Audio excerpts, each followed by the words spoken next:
Are you on? Am I on? Am I on? That's what I got to figure out here. Let me make sure. It says I am. I don't hear. Okay. Here we go. Yes. Okay. So people should be seeing me now. I just wanted to do a quick update because we're in the middle of not only broadcasting on SAM, but also doing a live remote. And I'm here watching the weather as I promised I would be on the SAM cam. And it's starting to get a little active now. We're starting to see what's coming later, and you can see by the radar and the satellite that we've got a new tornado watch that is coming up for parts of this area. In fact, I'm going to go into the radar and show you that so you'll know exactly.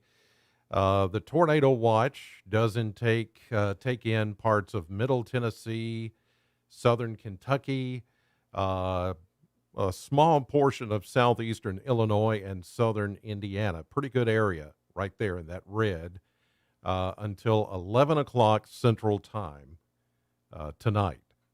And as you can see, the active weather right now just getting going and heading north now, just south of Murfreesboro, Tennessee, Tullahoma, heading toward the Nashville area. There's another watch down toward Columbus, Mississippi, Birmingham. They've had some tornadoes down there already.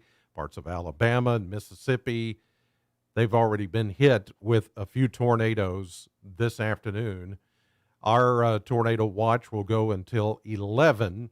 This is not a PDS tornado watch, that particularly a dangerous situation. That's what a PDS stands for.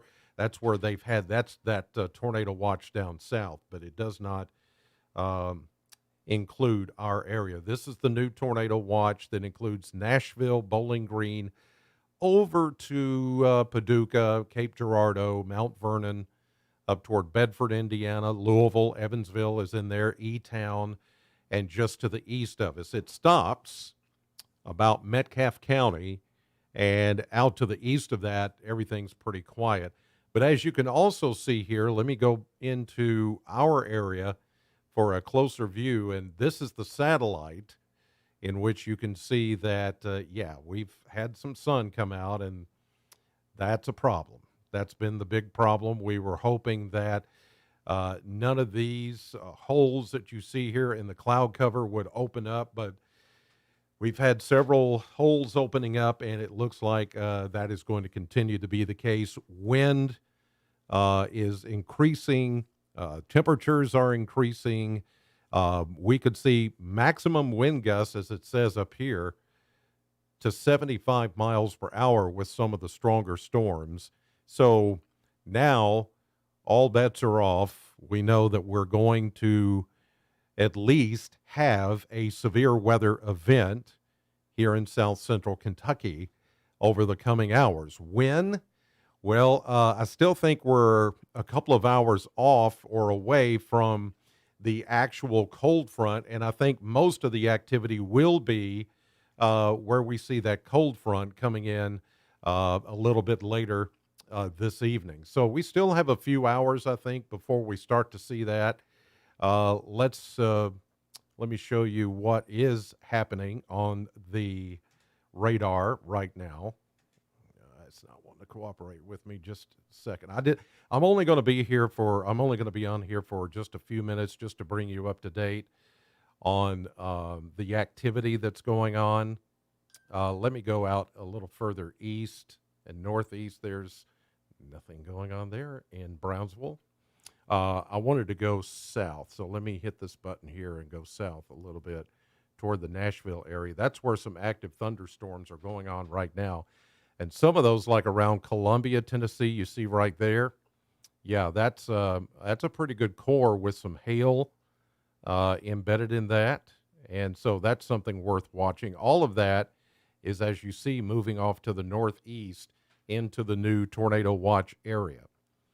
So with the atmosphere destabilizing, and we're starting to get a little bit more sun coming through, heating up the atmosphere, then we're going to likely see development of severe thunderstorms and maybe a few tornadoes in our area over the coming hours. So I want you to just be advised of that and know where to go, where to seek shelter if that should happen.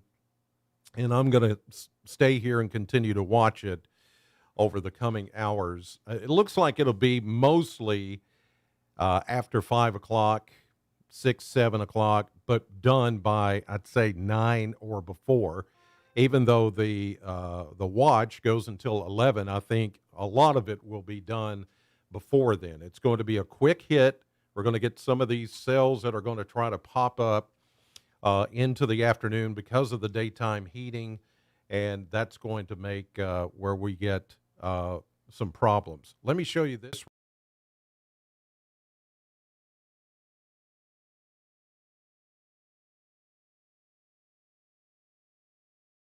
We'll go back.